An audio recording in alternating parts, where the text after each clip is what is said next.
Very warm welcome to all the students of class 10th. My name is Ujjwal and I am taking your maths. And in the last video, yesterday, we were discussing about chapter number 3, linear equation in two variable, and this is the same picture we have left yesterday video, and we are going to discuss this again once more, because as I have told you yesterday that there are certain things I have to tell you about this picture, this presentation, or this representation of two lines. In this question, what we have done by the time is we were given with the equation number 1 and equation number 2, and we have asked to find out the solution of these two lines. Solution का मतलब कि we are supposed to find out a common point which was lying on these two lines. हमें x और y की एक एक value निकालनी थी जो कि दोनों ही लाइन पर कॉमन हो. उसके लिए हमने क्या किया कि ये ब्लॉक बनाया था, x की वैल्यूज अपनी तरफ से एज्यूम करके रखी थी, जिसकी वजह से हमारे पास y की वैल्यूज आ गई थी. सिमिलरली सेकेंड इक्वेशन के लिए हमने y की वैल्यू एज्यूम करके रखी और हमारे पास x की वैल्यूज आ गई, और हम लोगों ने ये कोऑर्डिनेट्स बना दिए. ये कोऑर्डिनेट्स फर्स्ट लाइन के लिए 2 5 3 2 1 8. The first value is representing the value of x and the second is y. Again x and again y. Again x and again y. Similarly for equation number 2. See, if things are not very clear to you, please refer to yesterday's video. Please go through yesterday's video. जो मैंने आप लोगों को कल video दिया था, इस question का पूरा सॉल्यूशन आपको करके दिया था. I am not going to solve it again because इसके आगे की बहुत सारी चीज़ें मेरे पास में हैं जो आपको आज मैं बताने के लिए ये फिर से सेटअप लगा रखा है. सो हम लोगों ने क्या किया कि ये 3.25 ये रहा, x की वैल्यू 2 और y की वैल्यू 5. दूसरा पॉइंट 32, x की वैल्यू 3, y की वैल्यू 2, और तीसरा पॉइंट 18, x की वैल्यू 1 और y की वैल्यू 8, यानी कि ये c पॉइंट. तो a, b और ये c 3 पॉइंट हो गए. तीनों को ज्वाइन करते हुए हमने एक लाइन ड्रॉ कर दी. सिमिलरली सेकेंड लाइन के लिए पॉइंट x की वैल्यू 1, y की वैल्यू 0, ये है वो पॉइंट. x की वैल्यू 1 और y की तरफ मूवमेंट कुछ भी नहीं. सेकेंड पॉइंट x की वैल्यू 2, y की वैल्यू 1, x की वैल्यू ये रही 2 और y की वैल्यू ऊपर की तरफ 1, q पॉइंट हमें मिल गया. 3 and 2, x की वैल्यू 3 और ये गई ऊपर की तरफ y की वैल्यू 2, और हमने ये दूसरी लाइन भी ज्वाइन कर दी. जब हमने दूसरी लाइन बनाई तो मालूम चला कि दोनों ही लाइंस एक दूसरे को इस पर्टिकुलर पॉइंट पे कट कर रही है. ये पर्टिकुलर पॉइंट जिसके कोऑर्डिनेट 3 और 2 है, और आप इसको B भी कह सकते हैं क्योंकि फर्स्ट वाली लाइन के लिए ये हमारा B पॉइंट है और सेकंड वाली लाइन के लिए ये हमारा R पॉइंट है. This was P, Q and R. तो आप इसको R भी कह सकते हैं. लेकिन ultimately what we are suppose to tell, sir both the lines intersect each other at point 3 and 2. दोनों ही लाइन एक दूसरे को पॉइंट 3 और 2 पे इंटरसेक्ट कर रही है. Therefore the solution for these two equations is x equals to 3. This is the value of x and y equals to 2. अभी तक में हम लोगों ने सॉल्यूशन करना देख लिया है. x की वैल्यू 3 आई थी, y की वैल्यू 2 आई थी. अब थोड़ा सा इससे आगे बढ़ करके बात करते हैं. अब मैं इसके बारे में बात नहीं कर रहा हूँ कि रिप्रेजेंटेशन कैसे करेंगे और क्या हुआ. देखिए थोड़ा सा पोर्शन में इसका मिटा रहा हूँ क्योंकि थोड़े स्पेस की रिक्वायरमेंट है.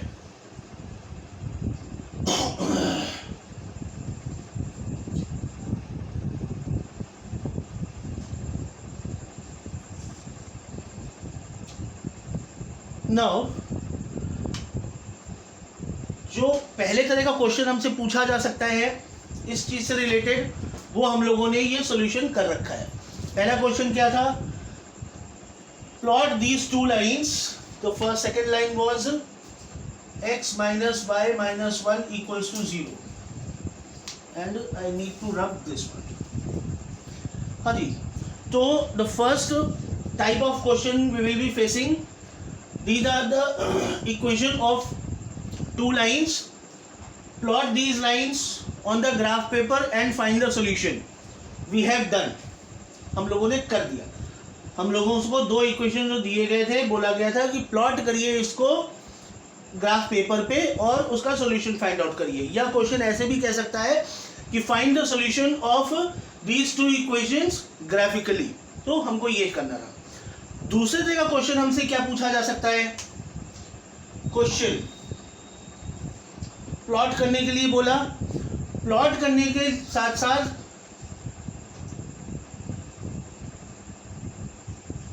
Find solution for given equations graphically and also find area of triangle formed by the 2 lines and x-axis. See, whatever the things I have written over here, today you have received one PDF and that PDF was discussing about this type of thing. हमसे question ने क्या कह रखा है कि इन दोनों equations को graphically plot करिए, सॉल्यूशन फाइंड आउट करिए. सॉल्यूशन फाइंड आउट करने के बाद find area of triangle. Triangle का एरिया ढूंढने के लिए कहा जा रहा है formed by the 2 lines and x axis. यानी इन दोनों लाइन से और एक्स एक्सिस से बनने वाले ट्रायंगल का एरिया चाहिए. तो ये देखिए, ये वाली लाइन नंबर 2 है, ये लाइन नंबर 1 हो गई और ये हमारा एक्स एक्सिस हो गया. ये हमारी फर्स्ट लाइन, सेकेंड लाइन और ये एक्स एक्सिस. तो ये एक हमारे पास ट्रायंगल बना रखा हुआ है जिसको हमने क्या नाम दिया हुआ है? P. ये हमारे पास पॉइंट हो गया Q और ये हमारे पास पॉइंट हो गया R. हमारे पास ये जो पोर्शन है, this is our triangle PQR. हमको इस ट्रायंगल का एरिया निकालना है. ट्रायंगल का एरिया निकालने के लिए we will apply the simple formula 1/2 base into height. 1/2 base कितना है? तो यहां तक की तो वैल्यू ये देखिए 4 लिखा हुआ है, यहां तक की वैल्यू 4 है. This value complete, this is 0, this is 4. उसमें से ये 1 माइनस कर दें तो हमारे पास ट्रायंगल के बेस की वैल्यू आ जाएगी. यहां से लेकर के यहां तक ये तो पूरा ये 0 है आपका और ये आपका 4 है. तो ये टोटल वैल्यू कितनी हुई? 4 यूनिट हुई. और लाइन हमारी कहां से जा रही है? ये 1 से होकर के जा रही है. तो 4 में से हमने ये माइनस कर दिया 1 को, तो इतनी सी वैल्यू यानी हमारे PQ की लेंथ, P से लेकर के Q तक की लेंथ कितनी आ गई? 4 - 1 यानी कि 3 सेंटीमीटर या 3 units. Plus sorry 1/2 base into height. ये टॉप मोस्ट पॉइंट है, इससे हमने जो परपेंडिकुलर दिया वो परपेंडिकुलर आकर के गिर रहा है 9 पर, सॉरी 3 पर. यहाँ से जहाँ पर आपके ट्रायंगल का वर्टेक्स है उस जगह से आपने परपेंडिकुलर ड्रॉ किया, वो परपेंडिकुलर एक्स एक्सिस पे आकर के 3 पर इंटरसेक्ट कर रहा हुआ है. तो हमने कहा कि ये 3 पर आकर इंटरसेक्ट कर रहा है, इसका मतलब इसकी हाइट कितनी हुई है? ये हाइट हुई, ध्यान से देखिएगा, ये हाइट आ रही है 2 यूनिट. ये 2 के बराबर आ रहा है ना भाई, 0 ये रहा 2. ये वाली हाइट है आपकी. फिर से देखिए, दिस इज योर हाइट और इसको हमको मेजर करना है कि ये है कितनी. तो हमने इसी मेजरमेंट को वाई एक्सिस की तरफ बढ़ाना शुरू किया तो मालूम चला कि ये 0 से 2 यानी 2 यूनिट्स है. तो 1/2 बेस इनटू हाइट, 2 से 2 cancel, the area is 3 unit square. Done. It was said that find the area of triangle formed by the 2 lines, यानी जो 2 लाइन आपने प्लॉट की है, and with x axis, यानी 2 लाइन और x axis से मिलकर के बनने वाले ट्रायंगल का हमें एरिया बताना है. उसके साथ साथ ये भी पूछ सकता है कि find the coordinates of the vertices of triangle so formed. इस तरह बने हुए ट्रायंगल की वर्टिसेस बताइए.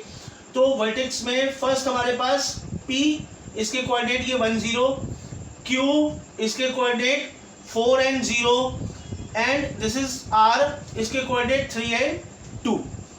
सो this was the thing I was suppose to tell you. उसी तरह से अगर आपसे क्वेश्चन ने ये पूछा कि find the area of triangle formed by the two lines and this time you can say sir Y axis के साथ. तो वाई एक्सिस के साथ जो ट्राइंगल बन रहा है, सपोज यहाँ 10 तक आया वैल्यू, दिस इज योर 10, तो ट्राइंगल ने यहाँ कट किया. तो ये हमारे पास जरा ध्यान से देखिएगा, लाइन, ये लाइन आ रही है, this is touching the Y axis, मतलब लाइन नंबर 1 जो है वाई एक्सिस को कहाँ पे कट कर रही है, -1 पे. और ये वाली लाइन नंबर 2 जो जा रही है, इसने हमारे कहाँ कट किया, 10 पर, और ये रहा वाई एक्सिस. तो the two lines and Y axis, these 3 lines are making this triangle. ये है वो ट्राइंगल जिसके बारे में बात हो रही है.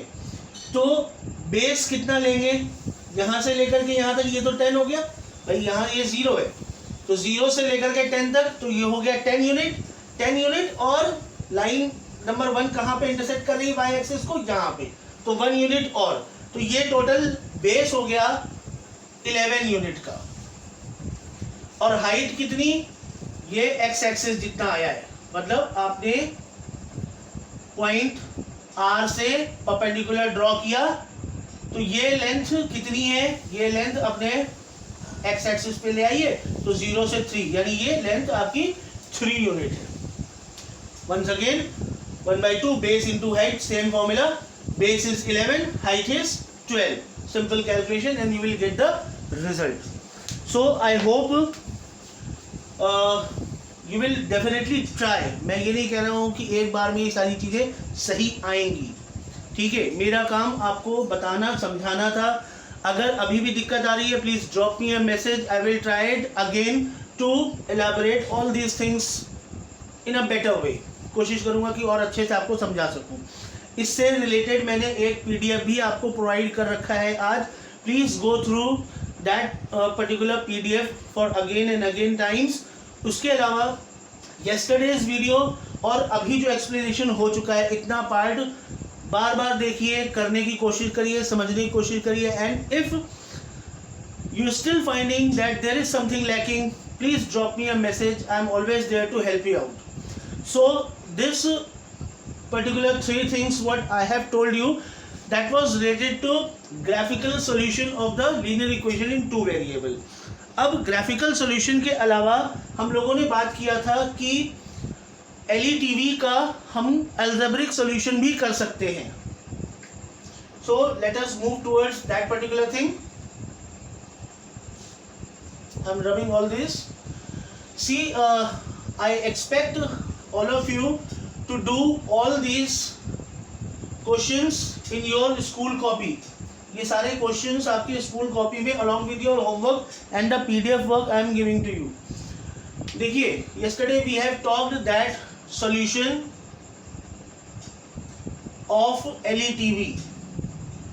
हमें LETV का यानी लीनियर इक्वेशन 2 वेरिएबल का सॉल्यूशन करना था. What we did, हम लोगों ने बताया कि सर सॉल्यूशन 2 तरीके से हो सकता है. पहला ग्राफिकल मेथड, ग्राफिकल मेथड जिसको मैंने आज और कल में आपको डिस्कस करके समझाने की पूरी कोशिश की. The second type of solution we can get is algebraic. Algebraic method भी हमारे पास 3 तरीके का था. The first one was substitution,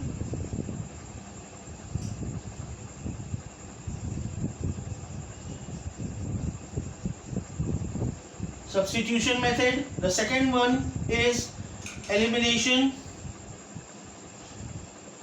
method, and third one is cross multiply.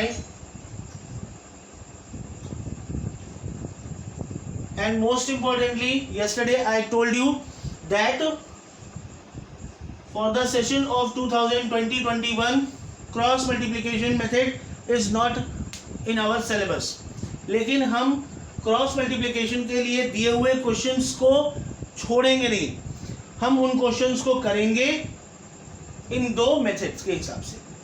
सो इस बार हमारे सिलेबस में सब्स्टिट्यूशन मेथड और एलिमिनेशन मेथड है, और हम आपको आज अभी सब्स्टिट्यूशन मेथड करने का तरीका समझाने जा रहे हैं। So please be attentive. See, हम लोगों ने इन दो इक्वेशन को सॉल्व किया था और इनमें x की वैल्यू 3 आई थी और y की वैल्यू 2 आई थी। ठीक है, अब सेम क्वेश्चन हम सॉल्व करने जा रहे हैं सब्स्टिट्यूशन मेथड से। ठीक, the question is saying that find solution of 3x plus y minus 11 equals to 0 and x minus y minus 1 equals to 0 by substitution method.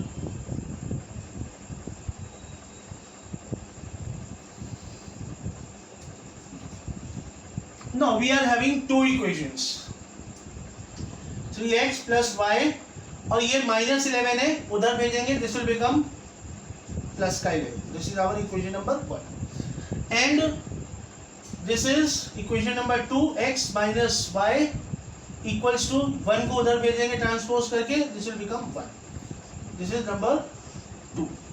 अब देखिए, सब्स्टिट्यूशन का मतलब होता है कि एक वैल्यू को हटा करके दूसरे को लगा देना। हम लोगों ने क्रिकेट का मैच देखते हैं और फुटबॉल देखते हैं, हॉकी देखते हैं, कोई खिलाड़ी इंजर्ड हो जाता है मैदान में खेलते खेलते, तो उसकी जगह पे हम एक नया खिलाड़ी फील्डिंग करने के लिए भेज देते हैं। वो बॉलिंग नहीं करता है, वो बैटिंग नहीं करता है, ठीक है, लेकिन अगर कोई हमारा फील्डर इंजर्ड हो गया है तो हम उसकी जगह एक सब्स्टिट्यूट भेज देते हैं थोड़ी देर के लिए मैदान में, जिससे कि चोट लगे हुए खिलाड़ी थोड़ा रिलैक्स कर सके। उसी तरह से जो बैट्समैन होते हैं, अगर रन लेते समय गिर गए, पैरों में चोट आ गई, फिर भी वो वापस नहीं जाना चाहते हैं, तो उनके साथ एक रनर भेज दिया जाता है। वो उनका रनिंग सब्स्टिट्यूट होता है। वो सिर्फ अपनी जगह पे खड़े होकर के बैट से बॉल को मारते हैं, हिट करते हैं, और उनका रनिंग सब्स्टिट्यूट जो है वो दौड़ करके रन लेता है उनकी जगह पे।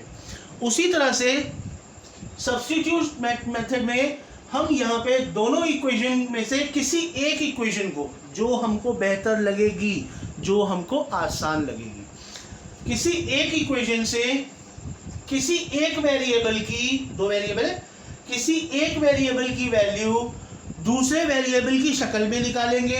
कैसे, देखिए, मुझे ये इक्वेशन आसान लग रही है, ठीक है, हम यहाँ पे ट्राई करते हैं। फ्रॉम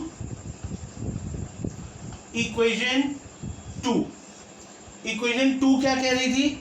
इक्वेशन 2 हमसे ये कह रही थी कि sir x minus Y equals to 1 है। अच्छा, तो x पॉजिटिव में है, x को यहीं छोड़ दिया हमने, y को उधर ले जाएंगे तो this will become 1 plus Y. हमारे पास x की वैल्यू आ गई, हमारे पास x की वैल्यू आई है y की शक्ल में। x को हम क्या कह सकते हैं कि सर ये 1 प्लस वाई है।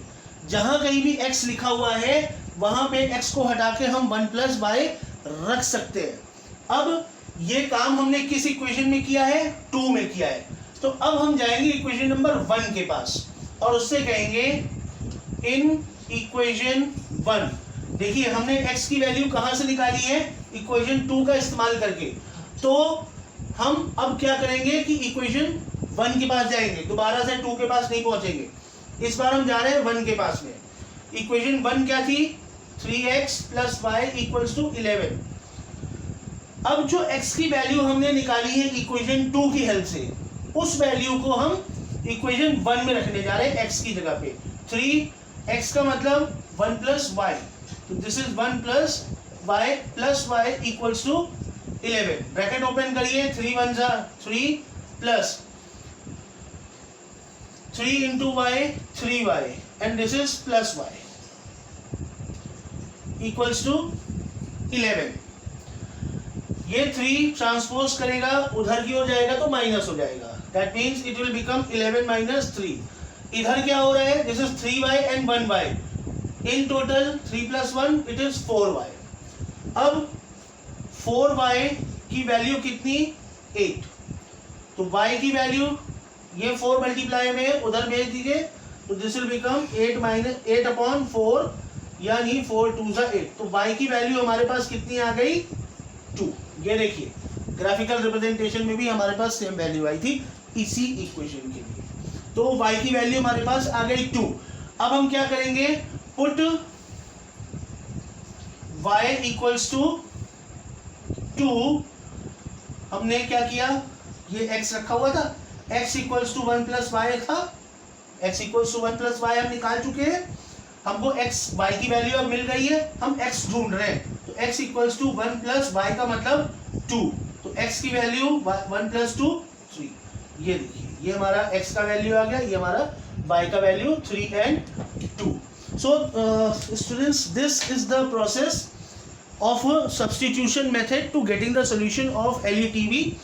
यहाँ पे हम किसी एक वेरिएबल की वैल्यू दूसरे वेरिएबल की शक्ल में निकालते हैं, किसी भी इक्वेशन को पकड़ सकते हैं। लेकिन जब हम उस वेरिएबल की वैल्यू पुटअप करने की बात आती है तो दोबारा से उसी इक्वेशन में पुटअप नहीं करना है। अगर हमने x की वैल्यू इक्वेशन नंबर 2 से निकाली है तो उसको पुटअप कहाँ करेंगे, इक्वेशन नंबर 1 में पुटअप करेंगे। अगर हमने इक्वेशन 2 में पुटअप कर दिया तो सब कुछ 0 हो जाएगा। ठीक है, तो उसी इक्वेशन में हमें वैल्यू पुटअप नहीं करनी है। हमने x की वैल्यू फाइंड आउट की इक्वेशन 2 की मदद से और x की वैल्यू हमने पुटअप की इक्वेशन 1 में, जिससे कि हमें y की वैल्यू मिल गई। जब y की वैल्यू मिल गई तो हमें पता था कि x equals to 1 plus Y है, तो y की जगह पे यहाँ पे 2 रख दिया तो x की वैल्यू हमारे पास 3 आ गई। So this is the entire procedure of getting the solution by substitution method of LETV। उम्मीद करता हूँ कि आज आप इस वीडियो को देख करके चीज़ों को अच्छी तरह से जानने की और समझने की कोशिश करेंगे और कम से कम 3 क्वेश्चन ग्राफिकल मेथड के और 5 क्वेश्चन सब्स्टिट्यूट मेथड के करके मुझे एक मैसेज भेज दीजिएगा कि sir we have done. And if you are facing any kind of problem, दोनों में से किसी मेथड में, चाहे वो सब्स्टिट्यूशन मेथड हो चाहे ग्राफिकल सॉल्यूशन मेथड हो, अगर कोई भी प्रॉब्लम आपके सामने आ रही है तो please take a picture and send it to me, drop me a message, I am always there to help you out. So practice more and more, 10th class, best of luck to all of you. By the time, stay home and stay safe.